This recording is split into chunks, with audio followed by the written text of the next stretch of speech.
Costing का format recall करता हूँ फास्ट। रॉ मटेरियल कंज्यूम लिखना, opening stock raw material, add purchase, add carriage inward, less closing stock raw material, less sale और scrap of raw material. जो answer आएगा उसको बोलना raw material consume. इसमें डायरेक्ट वेजेस और डायरेक्ट एक्सपेंस ऐड करना है। सबसे पहला आंसर आएगा उसको बोलते हैं प्राइम कॉस्ट। इस आंसर में ऐड करना फैक्ट्री ओवरहेड। फैक्ट्री ओवरहेड का खर्चा एक से ज्यादा रहे तो इनर कॉलम में लिखो। इसमें से लेस करना सेल और स्क्रैप। जो आंसर आएगा वो आउटर कॉलम में डालो। अब जो मेन आंसर आएगा प्राइम कॉस्ट में इसको ऐड करो। आंसर आएगा ग्रॉस वर्क कॉस्ट। इसमें ऐड करना opening WIP less closing WIP, क्योंकि फैक्ट्री में होता है ना डब्ल्यूआईपी वर्किंग प्रोग्रेस, तो add opening less closing. Answer आएगा नेट वर्क कॉस्ट। इसमें ऐड करना add administration overhead, office salary, depreciation on computer. एक से ज्यादा तो इनर में लिखो, प्लस करके बाहर निकालो। मेन आंसर में ऐड करना, आंसर आएगा कॉस्ट ऑफ प्रोडक्शन बोलते हैं। इस आंसर में ऐड करोगे opening stock of finish good. Add करना opening stock of finish good, less करना closing stock of finish good by FIFO method. तो जो आंसर है उसको बोलते हैं कॉस्ट ऑफ गुड्स सोल्ड। अब इसमें क्या ऐड करते हैं, इसमें ऐड करते हैं add selling and distribution overhead.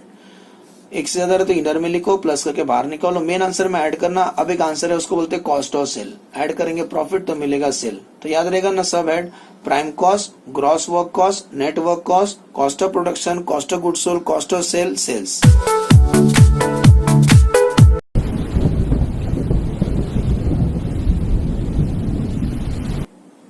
तो कॉस्टिंग का जो प्रॉब्लम करने जा रहा हूँ बीकॉम लेवल के लिए, very very important question. From the books of the account of Brijesh Enterprises, the following details has been extracted for the year ended 31st March 2011। तो पूरा एक साल का है। अब पूरा लिस्ट दिया है एक्सपेंसेस का और एक एडजस्टमेंट है। दो एडजस्टमेंट है, पहले उसको पढ़ लेते हैं। एडजस्टमेंट ये बोलता है the corporate manager salary to be apportion between factory and office in the ratio 1:9। Corporate manager का जो सैलरी है वो फैक्ट्री और ऑफिस में बांटो, क्या रेशियो में, 1:9 का रेशियो में। 1:9 का मतलब होता है 1/10 और 9/10।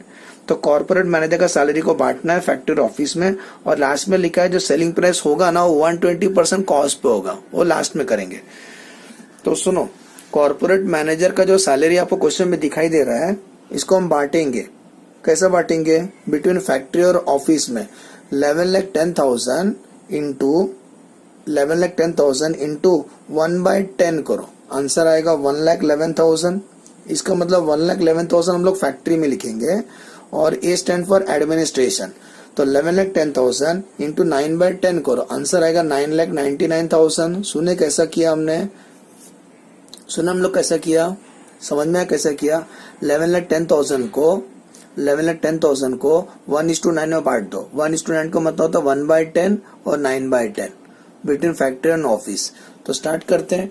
टिकमा करने टाइम पे फैक्ट्री का मिलेगा तो F लिखूंगा, एडमिन का रहेगा तो A लिखूंगा, सेलिंग का रहेगा तो S लिखूंगा, ठीक है ना। और डायरेक्ट मटेरियल रहेगा तो DM, डायरेक्ट लेबर रहेगा तो DL और डायरेक्ट एक्सपेंस रहेगा तो DE। तो rent of the plant, imagine करो रेंट ऑफ द प्लांट किसका खर्चा है, फैक्ट्री का ना, तो F लिखना है। Sale of defective raw material, कुछ रॉ मटेरियल डिफेक्टिव हो गया तो उसको हमने बेच दिया। याद करो फॉर्मेट में था ना लेस सेल और स्क्रैप, तो उसको कहां से लेस करेंगे, लेस फ्रॉम डायरेक्ट मटेरियल से लेस करेंगे। हायर चार्जेस का मतलब होता है रेंट पे लिया। हायर चार्जेस और स्पेशल इक्विपमेंट, एक वेरी वेरी इंपॉर्टेंट वर्ड, मैंने स्टार्टिंग में इंट्रोडक्शन में बताया था। कभी भी स्पेशल बोलेंगे ना स्पेशल तो डायरेक्ट एक्सपेंसेस में जाता है, क्लियर। नेक्स्ट ऑफिस का रेंट पे किया, एडमिनिस्ट्रेशन में आएगा। परचेस और रॉ मटेरियल डायरेक्ट मटेरियल में जाएगा। कैरेज इनवर्ड, याद करो बताया था रॉ मटेरियल लाने में जो खर्चा होता है उसको बोलते हैं कैरेज इनवर्ड, किधर, डायरेक्ट मटेरियल में ऐड करेंगे, समझ में आ रहा है, डायरेक्ट मटेरियल में ऐड हो जाएगा। इनडायरेक्ट मटेरियल बताया था क्या होता है सब स्टार्टिंग में, वीडियो नंबर 1 में समझाया हो, डायरेक्ट मटेरियल इनडायरेक्ट मटेरियल। तो इनडायरेक्ट मटेरियल किधर जाता है, फैक्ट्री में जाता है, तो F लिखने का। ऑफिस एक्सपेंसेस, नाम से दिख रहा है ना ऑफिस, तो ऑफकोर्स एडमिनिस्ट्रेशन में जाएगा। इंश्योरेंस प्रीमियम ऑफ स्टॉक और रॉ मटेरियल, सुनो कुछ बच्चे गलती कर देते हैं, वो लोग सोचते हैं रॉ मटेरियल तो रॉ मटेरियल में ऐड होगा, ऐसा मत करना, क्योंकि ये इंश्योरेंस प्रीमियम है, ये फैक्ट्री के अंदर होता है, लाने में नहीं खर्चा हुआ, ये तो रॉ मटेरियल को रखने का खर्चा है, रॉ मटेरियल को संभालने का खर्चा, रखने का खर्चा है, रॉ मटेरियल को टेक केयर करना है तो उसका इंश्योरेंस किया आपने, तो लाने में खर्चा नहीं हुआ, ये तो रॉ मटेरियल को संभाल के रखने का खर्चा है, इसीलिए इसको फैक्ट्री में लेना, याद रहेगा ना। इंश्योरेंस प्रीमियम स्टॉक और रॉ मटेरियल कहाँ लेना है, फैक्ट्री में लेना है। इंश्योरेंस प्रीमियम कंप्यूटर किधर होता है, ऑफिस में होता है, तो एडमिनिस्ट्रेशन। इंश्योरेंस प्रीमियम और डिलीवरी वैन, वो जो गुड्स होता है जिसके बेस पे डिलीवरी करते हैं घर घर जाके, जो डिलीवरी वैन से गुड्स डिलीवर करते हैं उसका डेप्रिसिएशन कहाँ आएगा, सेलिंग में आएगा। ओपनिंग स्टॉक और रॉ मटेरियल डायरेक्ट मटेरियल में आएगा। क्लोजिंग स्टॉक और रॉ मटेरियल डायरेक्ट मटेरियल में आएगा लेकिन लेस होगा। Sale of factory scrap, of course factory में से लेस करेंगे, है ना, फैक्ट्री का स्क्रैप है। रॉ मटेरियल का स्क्रैप है तो रॉ मटेरियल से लेस करना, फैक्ट्री का स्क्रैप रहेगा तो less from factory. Carriage outward क्या होता है, गुड्स आजकल पहुंचा के देते हैं ना होम डिलीवरी, उसको बोलते हैं कैरेज आउटवर्ड। जब आप पिज्जा मंगाते हो तो पिज्जा वाला घर पे लाके देता है ना, पैसे थोड़ी ना मांगता है, तो कम पिज्जा वाले के पॉइंट ऑफ व्यू से वो कैरेज आउटवर्ड खर्चा है उनका, तो सेलिंग में आएगा। सेल होगा तभी तो कैरेज आउटवर्ड करेंगे। डेप्रिसिएशन और delivery van selling, delivery van बोला है ना। Depreciation of computer administration. Salary to office staff, office administration. Salary और drawing and designing department, drawing और डिजाइनिंग डिपार्टमेंट फैक्ट्री में होते हैं तो एफ लिख देना। जो इंजीनियर प्रोडक्ट बनाते हैं उसका डिजाइन बनाते हैं वो फैक्ट्री में होता है। ओपनिंग स्टॉक और डब्ल्यूआईपी ऐड होता है फैक्ट्री में, और क्लोजिंग स्टॉक और डब्ल्यूआईपी लेस होता है। फैक्ट्री के ग्रॉस वर्क कॉस्ट में ओपनिंग डब्ल्यूआईपी ऐड होता है, क्लोजिंग डब्ल्यूआईपी लेस होता है। ब्रांड एम्बेसडर को रेम्यूनरेशन पे किया, समझे, ब्रांड एम्बेसडर को रेम्यूनरेशन पे किया, प्रोडक्ट को बढ़ाने के लिए हम लोग करते हैं। हमने MS धोनी को बुलाया ऐड करने के लिए, उनको रेम्यूनरेशन पे करते हैं, सेलिंग हमारा खर्चा है। डायरेक्ट वेजेस स्किल्ड हो अनस्किल्ड हो, डायरेक्ट वेजेस में आता है।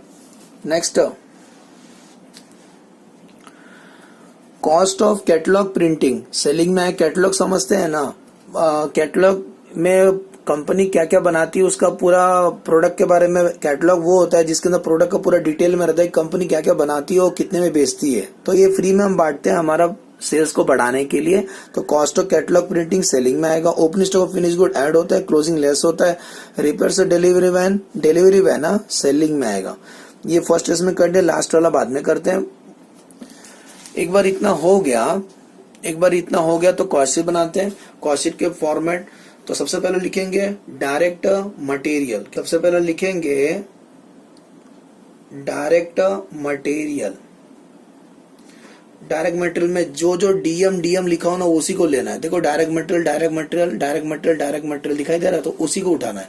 तो स्टाइल क्या है, फॉर्मेट क्या है, ओपनिंग स्टॉक और raw material. Opening stock of raw material, देखो ओपनिंग स्टॉक और रॉ मटेरियल कितना दिया था 78,175 ना, तो लिखेंगे इनर में लिखेंगे 78,175। इसमें क्या ऐड करना है, सब एडलेस एक साइड लिखना। Add purchase of raw material, purchase of raw material. बताओ परचेस ऑफ रॉ मटेरियल कितना दिख रहा है, परचेस ऑफ रॉ मटेरियल मिला 4,85,230। ओपनिंग स्टॉक में परचेस ऐड करेंगे, लाने में खर्चा होता है उसको बोलते हैं कैरेज इनवर्ड। मिला कैरेज इनवर्ड आपको, तो कैरेज इनवर्ड कितना दिख रहा है 24,325। इसमें क्या लेस करना है आपको, less closing stock of raw material less करना है। क्लोजिंग स्टॉक और रॉ मटेरियल, बताओ क्लोजिंग स्टॉक और रॉ मटेरियल कितना दिख रहा है 76,230। ब्रैकेट का मतलब माइनस, और एक लेस करना है, लेस सेल ऑफ डिफेक्टिव, है ना, sale of defective raw material, sale of defective raw material. तो कितना डिफेक्टिव रॉ मटेरियल था 8,500, ये माइनस कर देना, ये तीनों ऐड करो, लेस करो, आंसर आउटर कॉलम में आएगा। इसी को बोलते हैं रॉ मटेरियल कंज्यूम। कितना आएगा 5,03,000। यहाँ तक समझा फर्स्ट पॉइंट कि रॉ मटेरियल कंज्यूम कैसे निकाला। Opening add purchase add carriage inward less closing stock और रॉ मटेरियल लेस सेल और स्क्रैप और raw material, answer outer column में आएगा। आगे बढ़ते हैं। अब डायरेक्ट मटेरियल के बाद नेक्स्ट लिखते हैं हम लोग डायरेक्ट वेजेस। अब बताओ क्वेश्चन में डायरेक्ट वेजेस दिया था ना, दो दिया था, स्किल्ड और अनस्किल्ड मिला, स्किल्ड और अनस्किल्ड। तो स्किल्ड और अनस्किल्ड, तो स्किल्ड का अमाउंट है इनर में लिखेंगे, एक से ज्यादा रहे तो इनर में लिखना 3,15,500, और अनस्किल्ड का अमाउंट है 1,24,500। क्लियर, 3,15,500 1,24,500 दोनों को प्लस करो, आंसर आउटर कॉलम में आएगा 4,40,000। डायरेक्ट मटेरियल हो गया, डायरेक्ट लेबर हो गया। अब तीसरा क्या लिखते हैं, डायरेक्ट एक्सपेंसेस। याद करो एक स्पेशल बोला था ना, स्पेशल। तो डायरेक्ट एक्सपेंस में क्या लिखेंगे, higher charges of special equipment. कभी भी स्पेशल बोलेंगे ना तो डायरेक्ट एक्सपेंस होता है। स्पेशल इक्विपमेंट, कितना स्पेशल इक्विपमेंट का हायर चार्जेस था 57,000, तो उसका पैसा हम उस कस्टमर से लेंगे। तीनों को प्लस कर देना, सबसे पहला आंसर आएगा उसको बोलते हैं प्राइम कॉस्ट। प्राइम कॉस्ट, तो प्राइम कॉस्ट कितना आएगा, तीनों को प्लस करोगे तो आंसर आएगा 10 लाख। आप चेक भी कर लेना, तीनों को प्लस करो तो आंसर आएगा प्राइम कॉस्ट। यहां तक समझा। अब 3 ओवरहेड है, सबसे पहला ओवरहेड कौन सा लिखेंगे, फैक्ट्री ओवरहेड, तो लिखेंगे add factory overhead, add factory overhead. जो जो एफ लिखे हो ना, देखो factory factory factory factory, factory में लेस होगा, फैक्ट्री मिला, तो सब पहला प्लस वाला लिख लेंगे। एक से ज्यादा है ना इनर कॉलम में लिखने का, तो सबसे पहले ये लिखेंगे कॉर्पोरेट मैनेजर सैलरी, तो लिखेंगे कॉर्पोरेट मैनेजर सैलरी, लेकिन पूरा मत लिखना, कंट्रोल इतना ही लिखेंगे 1,11,000, समझे, 1,11,000, क्योंकि 1,11,000 कितना था, 1/10 था ना, 1/10 ही लिखेंगे हम लोग। Next rent of the plant दिखाई दे रहा है, रेंट ऑफ अ प्लांट कितना लिखो sir, rent of the plant 1,27,500। Next और एफ कौन सा दिखाई दे रहा है, ये देखो इनडायरेक्ट मटेरियल, ओके, तो लिखेंगे इनडायरेक्ट मटेरियल, कितना लिखो सर इनडायरेक्ट मटेरियल 2,35,600। नेक्स्ट है इनडायरेक्ट मटेरियल के बाद इंश्योरेंस प्रीमियम और स्टॉक और रॉ मटेरियल मिला, insurance premium for stock of raw material, क्योंकि रॉ मटेरियल रखे या ना रखे गोडाउन का इंश्योरेंस तो करना पड़ेगा ना, तो रॉ मटेरियल से कोई लेना देना नहीं है, समझे ना। कल अगर रॉ मटेरियल नहीं भी रहेगा तभी भी इंश्योरेंस प्रीमियम देना पड़ता है, ये इनडायरेक्ट खर्चा है, डायरेक्ट खर्चा नहीं है। तो कितना 22,600। नेक्स्ट ये हो गया। और फैक्ट्री कौन सा है, देखो ये तो लेस बाद में करेंगे, ये देखो salary to drawing and designing department, salary to drawing department, कितना सैलरी दिया उनको, इंजीनियर लोग को 1,85,700। और कौन सा फैक्ट्री है, और कुछ नहीं है, तो इतना तक हो गया ना। इसमें एक काम करने का, सुने, एक काम करने का, इसमें लेस क्या करने का, लेस सेल ऑफ स्क्रैप, याद से लेस करना, सेल ऑफ स्क्रैप, तो स्क्रैप हुआ था ना, फैक्ट्री स्क्रैप था ना 16,800, वो लेस कर देना। आंसर कट करके ये सब प्लस करो, इसको लेस करना, आंसर आउटर कॉलम में आएगा। सुने, इन सबको ऐड कर लो, इसको लेस करना, आंसर आउटर कॉलम में आएगा फैक्ट्री ओवरहेड का। मेन आंसर है 10 लाख, उसमें इसको ऐड करो, एक आंसर आएगा, उसको क्या बोलोगे अभी, ग्रॉस वर्क कॉस्ट, क्योंकि इस क्वेश्चन में WIP है, हाँ, तो बोलेंगे ग्रॉस वर्क कॉस्ट। तो ग्रॉस वर्क कॉस्ट कितना आएगा, 10 लाख प्लस 6,65,600, आंसर आएगा 16,65,600। इसमें ऐड करेंगे, add opening stock of working progress, कल का जो अधूरा काम है वो हम इस पीरियड में कंप्लीट कर लेंगे। ऐड ओपनिंग WIP, कितना था ओपनिंग WIP, ओपनिंग WIP था 94,300, और क्या लेस करेंगे, कल कुछ काम आज भी अधूरा रह गया, तो less closing stock of working progress, जो काम अधूरा रह गया उसको बोलते हैं वर्किंग प्रोग्रेस। कितना काम अधूरा रह गया, क्लोजिंग 96,500। इसको एडलेस करने के बाद आंसर आएगा, उसको बोलते हैं net work cost, net work cost, या वर्क कॉस्ट बोला तभी चलेगा, ठीक है ना। तो एडलेस कर लेते हैं, 16,65,600 प्लस 94,300 माइनस 96,500, आंसर आता है 16,63,400। ये आंसर आएगा 16,63,400। क्लियर यहाँ तक। नेटवर्क कॉस्ट कंटिन्यू करते हैं फॉर्मेट। नेटवर्क कॉस्ट में आप क्या ऐड करेंगे, अपन नेटवर्क कॉस्ट में ऐड करेंगे add administration overhead, add administration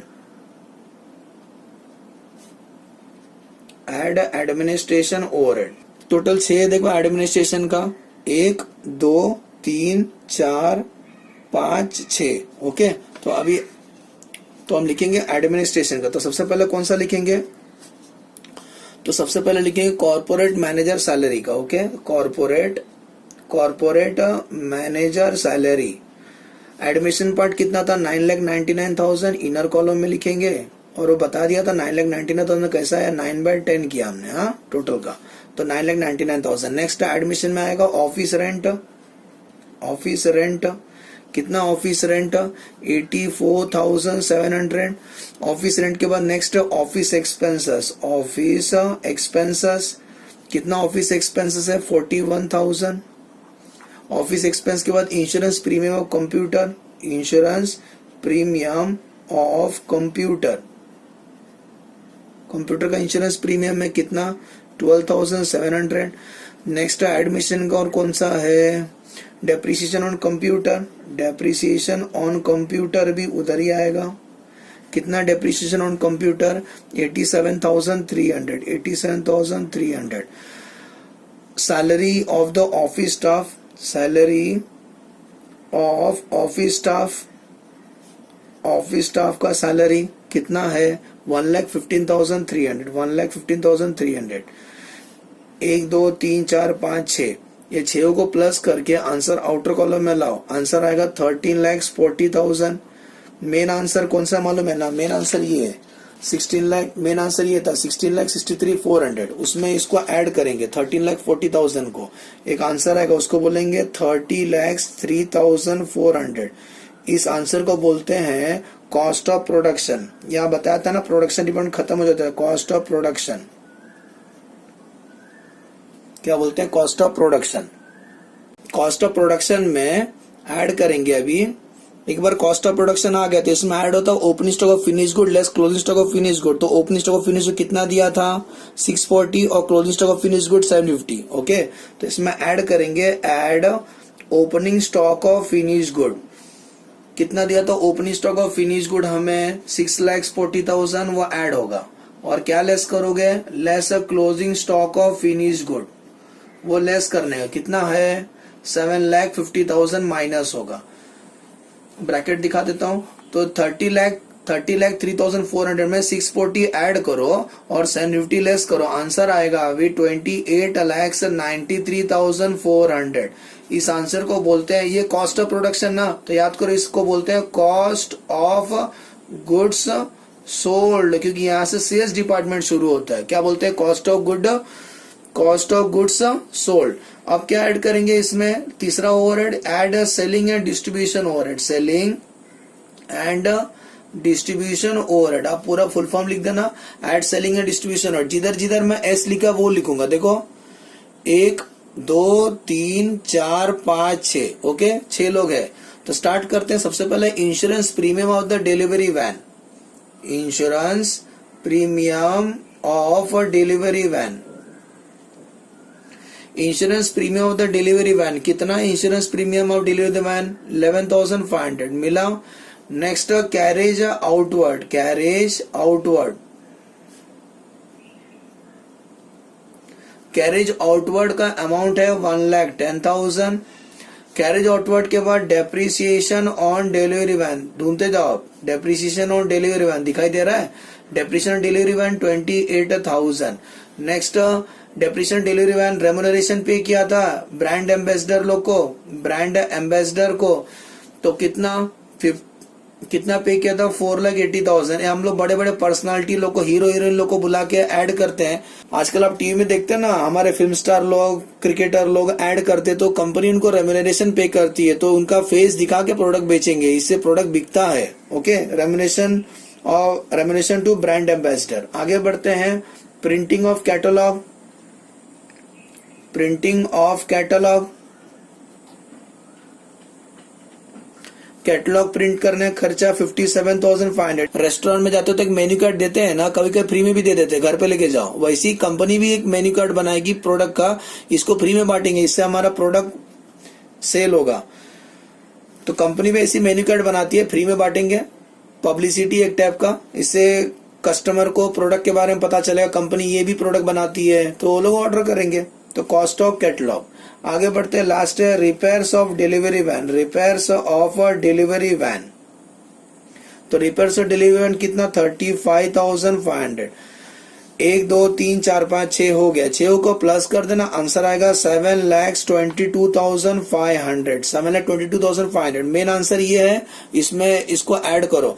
अब एक आंसर आएगा, मेन आंसर में ऐड करना है, टोटल आएगा 36,15,900। इसको बोलेंगे कॉस्ट ऑफ सेल्स, मतलब जो गुड सेल किया ना उसका कॉस्ट है, फ्री में तो नहीं बेचेंगे, प्रॉफिट ऐड करेंगे तो ऐड अ प्रॉफिट, तो मिलेगा हमें सेल्स मिलेगा।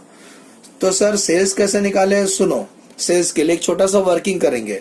ये बताओ प्रॉब्लम बोला था प्रॉफिट कितना, सेलिंग प्राइस जो होगा एक एडजस्टमेंट था, selling price is 120% of cost, किसका 120% ऑफ कॉस्ट, बोलता है जो सेलिंग प्राइस रखोगे ना वो 120% होना चाहिए कॉस्ट का। तो ऐसा लिखने का C plus P equal to selling price, ये तो मालूम है ना, cost plus profit equal to selling price, बोलता है जो सेलिंग प्राइस है ना 120% होगा कॉस्ट का। क्वेश्चन में बोला है जो सेलिंग प्राइस होगा 120% होगा कॉस्ट प्राइस का, लास्ट में किसका नाम लिखा, कॉस्ट का ना, लेट द कॉस्ट बी 100, समझना 100 किधर से है, असम्पशन है, लेट द कॉस्ट बी 100, तो सेलिंग प्राइस उसका 120% होगा, तो 100 का 120% निकालोगे तो 120 आएगा, तो डिफरेंस इज द प्रॉफिट। समझ में कैसे लिखा, 100 प्लस 20 इक्वल टू 120, जिसकी ओर बोलते हैं ना उसको असम्पशन लेने का, लेट दैट बी 100, ये असम्पशन है, ये असम्पशन है। अभी कॉस्ट का नाम लिया इसीलिए कॉस्ट का 100 लिया, कल अगर सेलिंग प्राइस को बोले तो सेलिंग प्राइस को मैं 100 लूंगा। अब बताओ तीनों में से मुझे क्या मालूम है, C स्टैंड फॉर कॉस्ट, दिखाई दे रहा है मैचिंग कॉस्ट, तो कॉस्ट कितना, कॉस्ट के नीचे लिखो 36,15,900, अभी क्रॉस मल्टीप्लाई करोगे तो प्रॉफिट मिलेगा आपको। कैसे करना है सर, 36 लाख क्रॉस मल्टीप्लाई कैसे करना है, 36,15,900 इंटू 20 डिवाइड बाय 100 करना है, तो प्रॉफिट आएगा आपको 7,23,180, समझ में है, तो प्रॉफिट के सामने लिख दो 7,23,180, कॉस्ट में प्रॉफिट ऐड करो सेलिंग प्राइस मिलेगा, कॉस्ट में प्रॉफिट ऐड कर देना सेलिंग प्राइस आएगा 43,39,080। ओके, एज्यूम करता हूँ कॉस्ट शीट समझ में आया, कॉस्ट शीट कैसे बनाना है। Thanks for watching the video कैसा लगा कमेंट में जरूर बताना। मिलते हैं नेक्स्ट लेक्चर में, कॉस्ट शीट के ऊपर और प्रॉब्लम सॉल्व करेंगे।